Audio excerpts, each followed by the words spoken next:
مثلا الحديث المخرج في الصحيحين، وهذا الحديث يرويه همام ابن منبه أخو وهب ابن منبه، كلاهما كان يهوديين وأسلما.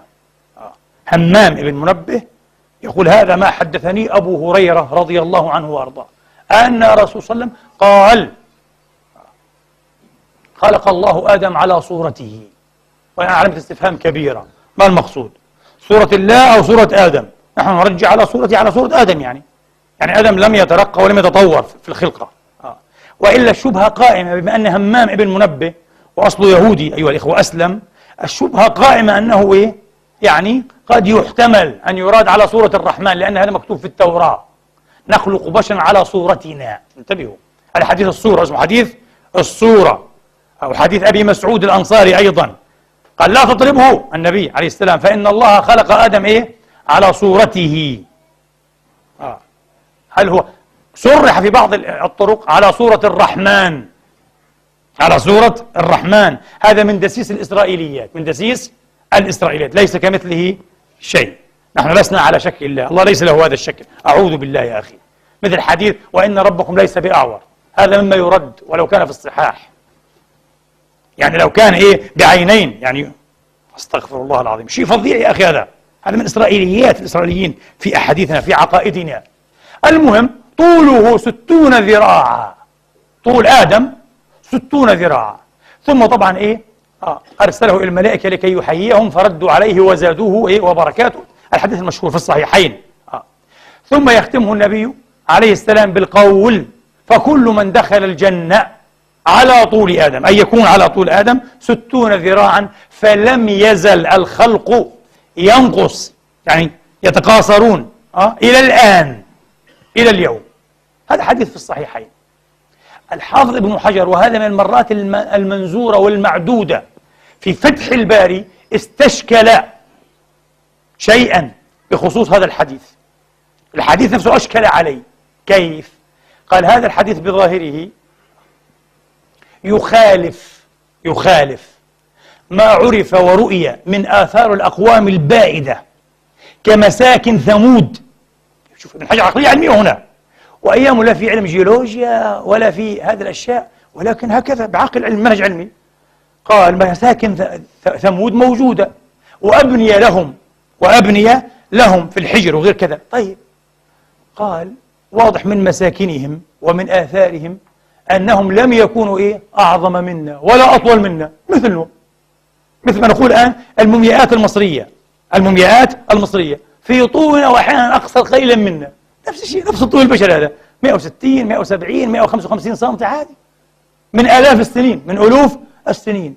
لا، ابن حجر يقول من ثمود، حتى مساكن ثمود تؤكد أنهم كانوا إيه؟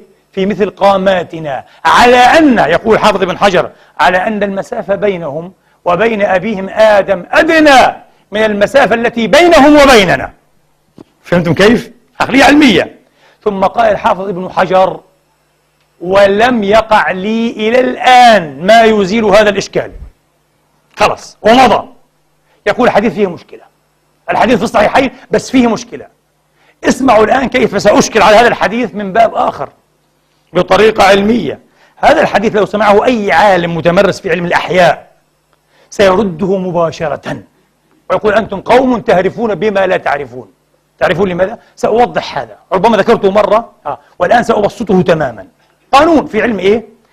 في علم الأحياء أيها الإخوة: الزيادة في وزن الجسم الحي، المخلوق الحي المتعضل، الأورجانيزم، تتناسب طرديا مع مكعب، ليس مربع، المكعب مثلث، مع مكعب الزيادة في أبعاده الخطية. طبعا الأبعاد الخطية يتحصل منها ماذا؟ الحجم، معروف، حجم في الفراغ، ما تحتله إيه البنية إيه؟ في الفراغ. ولكن الزيادة التي يكتسبها الجسم، الهيكل بالذات العظمي، الهيكل العظمي، مقطع العظم، التي يكتسبها الهيكل العظمي لمقاومة الثقل والوزن، تتناسب مع الزيادة أو مع مربع الزيادة، مع مربع وليس مكعب. احفظ هذا القانون، قانون علمي صارم، مع مربع الزيادة في أبعاده الخطية. بمعنى، خلينا نكون واضحين، الآن آدم خلقه الله وطوله 60 ذراعا. الذراع إما أن تكون ذراعا شرعية وإما أن تكون ذراعا هاشمية. الذراع الشرعية 24 إصبعا، يعني 48 سم، تعادل 48 سم، قولوا 50. والذراع الشرعية 32 أصبعا، تعادل 64 سم، قولوا 65. هكذا في المتوسط كان طول آدم كم؟ 30 مترا في المتوسط بين الذراع الهاشمية والذراع الشرعية. طيب 30 مترا يعني تقريبا أزيد منا بنحو 20 مرة لجبر هذه الكسور، 20 مرة. فالآن آدم ضوعف حجمه أيها الإخوة 20 ضعفا عنا، لأن الأبعاد الخطية نتحدث عن الطول الآن. كم سيتضاعف وزنه؟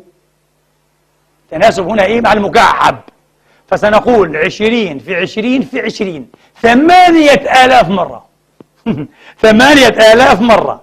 هيكله العظمي كم سيتضاعف لكي يحتمل هذا الثقل الزائد مع المربع وليس مع المكعب؟ 20 في 20، 400 مرة 400 مرة، والوزن 8000 مرة. حتما يقول لك أي عالم في البيولوجي مستحيل أن يخلق هذا الخلق على الكوكب الأرضي. لماذا؟ لأنه سينهار مباشرة تحت ثقله ووزنه بالقانون. لذلك هذه الأفلام اللي بنحضرها هذه تشوه حتى الفهم العلمي. الكينج كونج واللي أضعف من الغوريلا، يعني أعظم من الغوريلا 100 مرة، كلام فارغ مستحيل. 100 مرة يعني حجمه عن حجم الغوريلا، ف100 في 100 في 100 وزنه يكون أضخم من الغوريلا 1,000,000 مرة.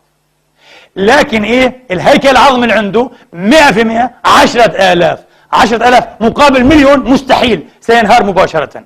لذلك هذا خيال، هذا ساينس فيكشن، كلام فارغ فانتازيا. هذا في علم البيولوجي احفظ هذا القانون.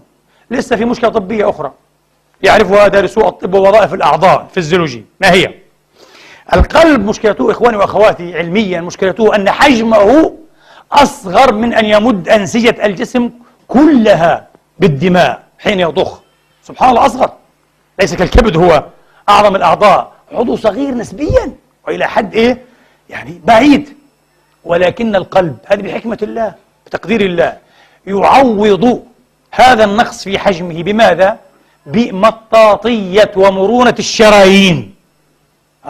ولذلك بهذا الحجم الصغير يمكن أن يمد هذا الجسم. بس انتبهوا عاد، الشيء الخطير كل كيلوغرام زائد في الوزن يقتضي أن ينشئ الجسم عدة كيلومترات من الشرايين الجديدة. ومن هنا خطورة السمنة أيها الإخوة على صحة الإنسان وعلى قلبه. الأخطر من هيك عاد، ارجعوا لقانون التربيع وقانون التكعيب.